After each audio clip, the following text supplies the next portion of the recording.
L'objet de ce programme est de créer un stop particulier, dont voici les caractéristiques. Ce stop va se positionner par rapport au prix d'entrée à une certaine valeur. Ici, il va se désincrémenter d'une certaine valeur jusqu'à rencontrer le cours. Il ne tiendra pas du tout compte de la valeur des bougies. Ici, sur un ordre long, il se positionne par rapport au prix d'entrée et il s'incrémente d'une certaine valeur. Voici le programme. Le nom du programme, précédé du mot-clé stop et express. Ce mot stop est très important. C'est grâce à ce mot que la plateforme va reconnaître un programme stop. Déclaration des variables. Ici, on va définir la valeur de la position du stop initialement. On a choisi la 10 ticks. Un tick est la plus petite valeur de variation du cours.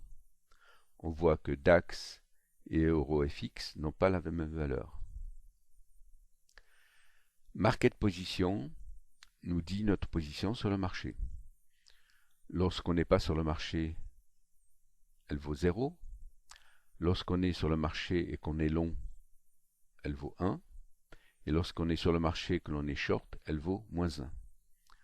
On mémorise cette information dans cette variable. On vérifie que l'on est long, puisque cette variable est à 1.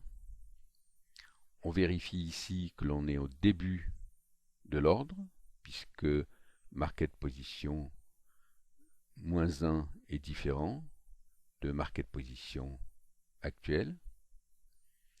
Si c'est le cas, on vient positionner le stop à cette valeur-là, qui est le prix d'entrée moins le stop.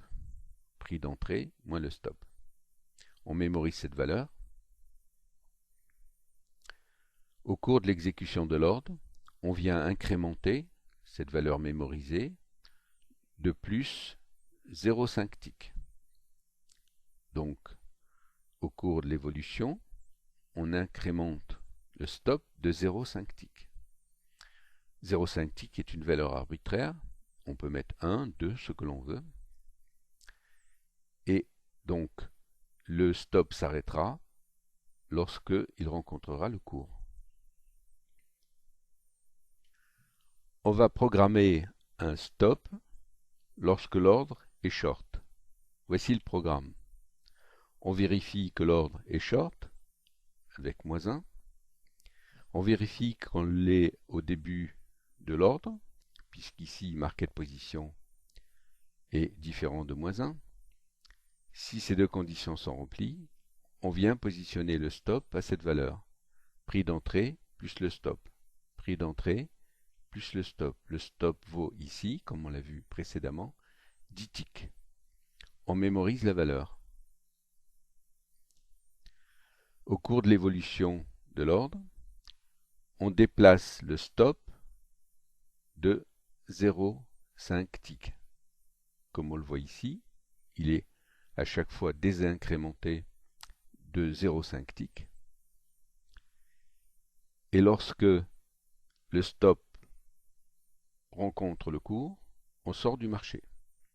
On constate aussi que le stop ne tient pas compte de la position des bougies.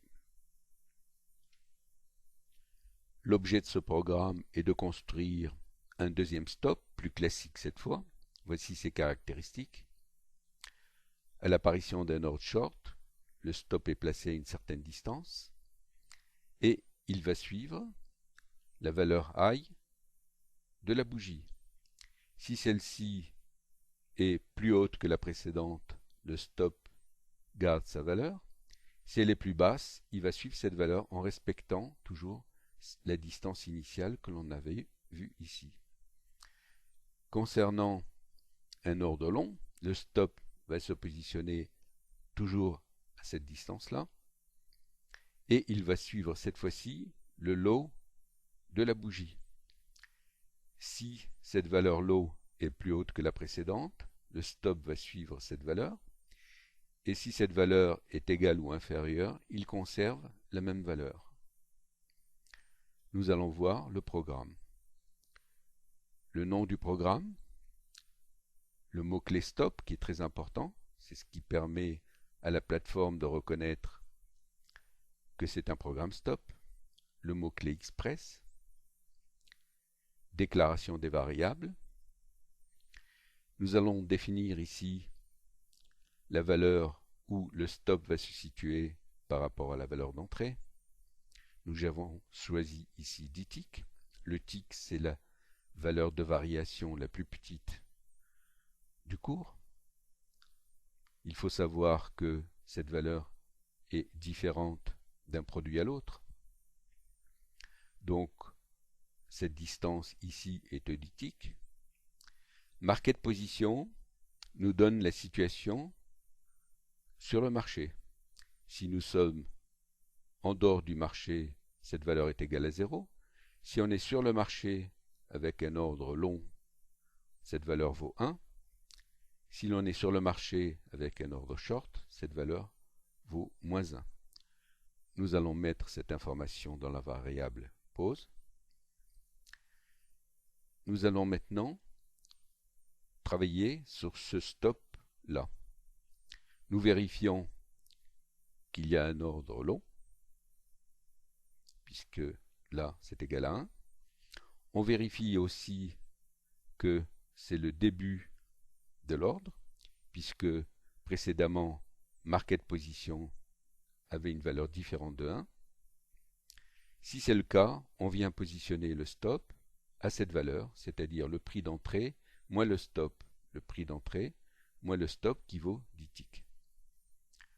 Et on met en mémoire cette valeur.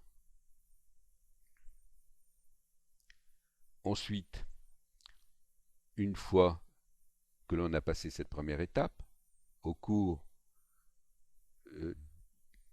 du mouvement de cet ordre-là, on vient vérifier que l'ancienne valeur est toujours égale ou supérieure à la valeur du low, de la bougie, moins le stop. Si ce n'est pas le cas, c'est-à-dire si cette valeur est plus haute, à ce moment-là, on vient modifier la valeur du stop en lui donnant la valeur suivante, low moins stop. Low moins le stop qui est de 10 ticks, et là, il y a déplacement du stop. Si ce n'est pas le cas, c'est-à-dire si le low est plus bas ou égal à l'ancienne valeur, à ce moment-là, on reconduit la valeur comme ici. Nous allons programmer maintenant un stop dans le cas d'un ordre short. Voici le programme. On vérifie que l'ordre est short, puisqu'on a ici moins 1. On vérifie que la position précédente est différente de moins 1, pour s'assurer qu'on est au début de l'ordre. Si les deux conditions sont remplies, on positionne le stop à cette valeur. Prix d'entrée plus stop. Prix d'entrée plus stop. Ici, le stop vaut 10 ticks, comme on l'a vu précédemment. On mémorise cette valeur. Deux cas peuvent se présenter. Le high est égal ou supérieur à la valeur précédente. Et là, la valeur du stop ne change pas. C'est ce que l'on fait ici. On met le stop à la valeur précédente.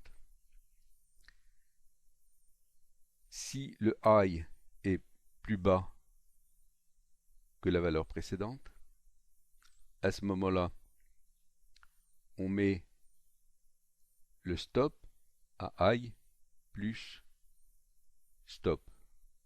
C'est ce que l'on fait ici, et on déplace le stop.